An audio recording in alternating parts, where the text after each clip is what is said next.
Bonjour à toi, jeune Gaulois. En entrant dans ce parc, tu vas apprendre en t'amusant, mais pas n'importe comment. Nous allons aborder dans un premier temps l'organisation et les règles à suivre dans le parc et dans le car.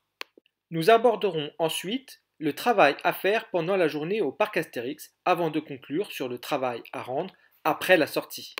Avant la sortie, vous aurez constitué des groupes de 3 à 5 personnes appartenant à la même classe. Vous vous organiserez ensuite à l'intérieur de vos groupes pour vous organiser afin de répondre au mieux aux questions posées pendant le TP. Il est important de respecter les règles concernant les points de rendez-vous et heures de rendez-vous. En effet, un non-respect de ces règles entraîne soit l'élimination du groupe, c'est-à-dire 0 dans la moyenne pour les matières concernées par cette EPI, ou soit, si vous avez un retard de moins de 10 minutes, une perte de 25% des points. Durant cette journée, au parc Astérix, vous serez les ambassadeurs du collège Albert Camus. Aussi, nous vous demandons de le respecter en adoptant un comportement responsable et citoyen. Au cours de cette journée, vous serez en autonomie totale de 10 heures à 13 heures. À 13 heures, un rassemblement est prévu sur l'aire de pique-nique du parc pour que nous déjeunions tous ensemble.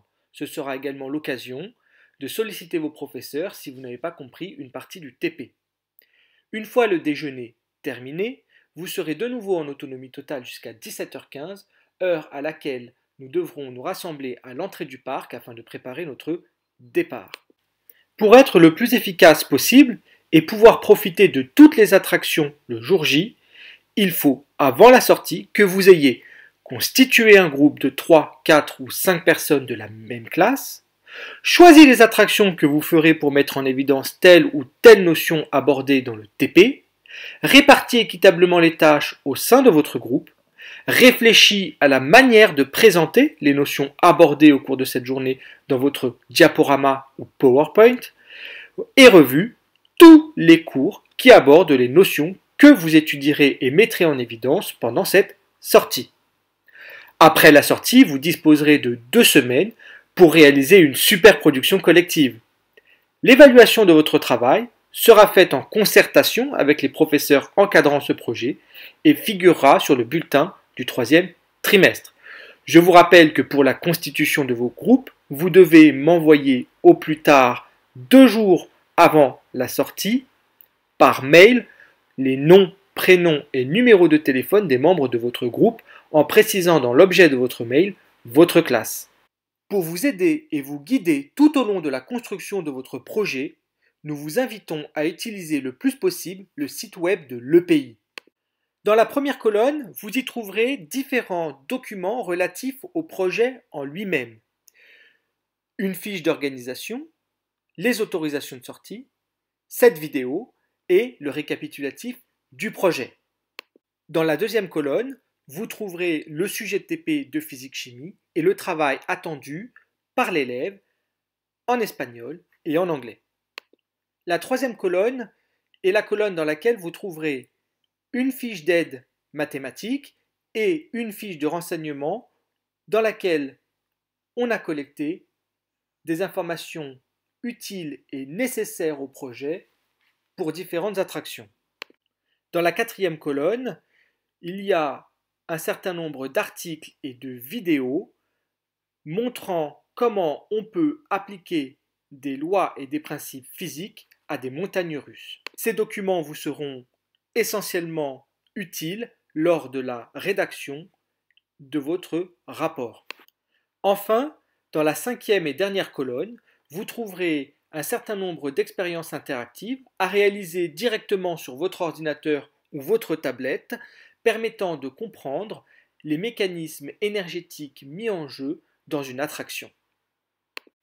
Pour terminer avec le volet organisation et règles à suivre, nous vous demandons de, dans le car, respecter la propreté à l'intérieur du car, respecter le chauffeur, lui dire bonjour, au revoir, ne pas faire trop de bruit dans le car, et de ne pas vous déplacer sans l'autorisation d'un professeur.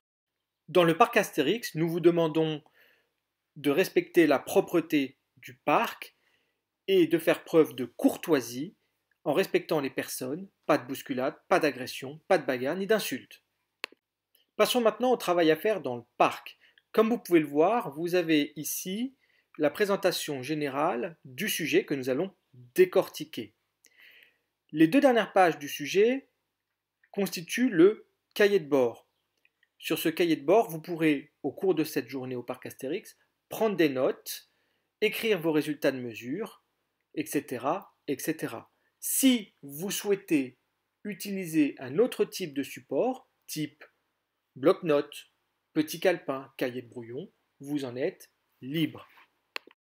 Sur le travail à faire, dans une première partie, vous devrez mettre en évidence les trois types de trajectoires que nous avons étudiés en cours, à savoir la trajectoire rectiligne, la trajectoire circulaire et la trajectoire curviligne.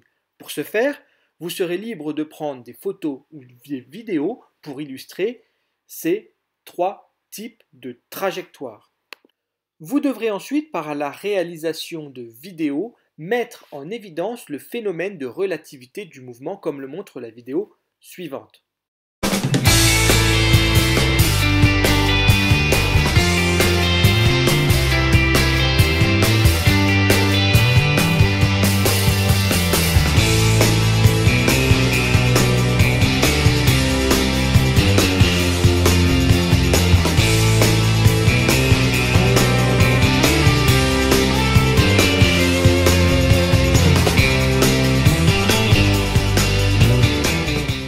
Dans une seconde partie, vous devrez calculer dans différentes situations des vitesses moyennes. La première vitesse moyenne qu'il faudra calculer, c'est celle à laquelle le car nous a amenés du collège au parc Astérix. Pour ce faire, nous vous communiquerons dans le car le nombre qu'affiche le compteur kilométrique du chauffeur au moment du départ du collège, le nombre qu'affiche le compteur kilométrique du chauffeur à l'arrivée au parc Astérix. Ce sera à vous de chronométrer le temps que nous avons mis pour aller du collège au parc Astérix et ainsi en déduire la vitesse moyenne du bus. Vous devrez également calculer la vitesse moyenne à laquelle un train monte tout en haut de la première montée. Pour ce faire, vous devrez chronométrer le temps que met le wagon pour aller de la gare au sommet de la première montée et en déduire la vitesse moyenne de montée en calculant à l'aide du théorème de Pythagore la distance parcourue pour monter jusqu'au sommet. Attention, il est interdit de faire la mesure du temps que met le wagon pour aller de la gare au sommet dans la traction. Vous devrez chronométrer cette durée au sol en observant un wagon aller de la gare au sommet. Dans une troisième partie, vous devrez modéliser des forces.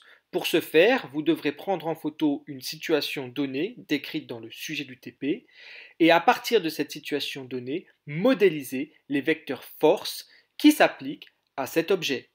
Dans l'exemple que je vous donne ici, j'ai modélisé le vecteur poids d'un wagon d'une attraction de type O sur une descente. Bien entendu, ce n'est pas le seul vecteur force qui s'applique sur ce système. Ce sera à vous de représenter l'intégralité des vecteurs force qui s'exercent sur des wagons dans ces situations données. Dans une quatrième partie, vous devrez réaliser deux DOI, diagramme objet interaction, pour des situations données. Par exemple, si je veux faire un diagramme objet interaction d'un wagon dans la situation qui vous est présentée sur la photo ici, il faudra se poser la question de quelles sont les actions de contact et à distance qui s'exercent sur le wagon et les représenter. Dans la cinquième partie, vous devrez identifier les différentes formes d'énergie mises en jeu dans des situations telles que le freinage d'un train, un wagon tout en haut d'une montée, un wagon juste après une très grande descente ou dans une attraction de type auto-tamponneuse. Dans la sixième partie, vous devrez modéliser des vecteurs force et vitesse. Je vous rappelle qu'un vecteur, force ou vitesse, a un sens, une direction, une norme et un point d'application. Par exemple, si je regarde la traction des chevaux de bois en vue de dessus, avant de dessiner, modéliser le vecteur vitesse, il faut que je précise le sens du mouvement. Une fois que le sens du mouvement a été précisé, je choisis le point sur lequel je veux modéliser le vecteur vitesse. et ensuite je trace le vecteur vitesse tangent à la trajectoire, ici une trajectoire circulaire. Bien entendu, la longueur de la flèche a une importance. Pour calculer cette longueur, vous devez d'abord calculer la valeur de la vitesse et pour ce faire, vous aurez besoin de vous souvenir des formules permettant de calculer le périmètre d'un cercle, formule fournie dans le document d'aide mathématique. Ensuite, à vous de choisir l'échelle qu'il conviendra pour tracer la longueur de vos vecteurs. Bien entendu, vous devrez reproduire ce travail, mais non pas sur une vue de dessus, mais sur une vue de profil.